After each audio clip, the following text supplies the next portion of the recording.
Hello everyone, আসসালামু আলাইকুম। I hope আপনারা সবাই ভালো আছেন। আমিও আলহামদুলিল্লাহ ভালো আছি। Welcome to my new blogs Joy রেসিপির এপিসোড। তো ওই দিন আমার ক্লাস ছিল, আবার ক্লাসের মাঝখানে ব্রেক ছিল, তো ওইখানে আমি ফ্রাইড রাইস খাচ্ছিলাম। আর ওই দিনের ওয়েদারটা এত সুন্দর একটা ওয়েদার ছিল, তো আমার খুব ভালো লাগতেছিল। আর ফ্রাইড রাইসটা খুব মজা ছিল, সসেস ফ্রাইড রাইস। যাই হোক, তো বাসায় আসার পরে আমার ছেলে অনেক প্যান করতেছিল।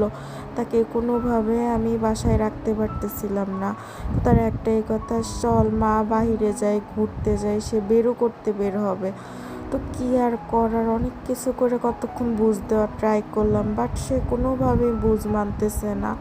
তো লাস্টে বাধ্য হয়ে চিন্তা করলাম যে না, যাই একটু ঘুরে আসি। তো কই যাব না যাব, আবার সন্ধ্যা হয়ে যাইতেছে। এই চিন্তা করে আমি আমার বাসার সামনেই তো ঘোরার জায়গার অভাব নেই, মানুষ দূর থেকে আসে আমাদের বাসার আশেপাশে ঘুরতে, আর আমি বাসায় থেকে ঘুরি না।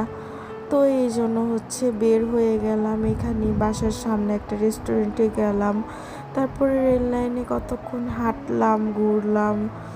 তো ওয়েদারটা বললাম না, খুব সুন্দর আর খুবই ভালো লাগতেছিল। তারপর এখানে বসে আমরা চটপটি ফুচকা খেলাম, সবাই অনেক এনজয় করলাম। সাথে আমার ভাবি, ভাইয়ের ছেলেকেও নিয়ে আসছিলাম। আর আজকের ব্লগটা এই পর্যন্তই। সবাই ভালো থাকবে, সুস্থ থাকবেন। আল্লাহ হাফেজ।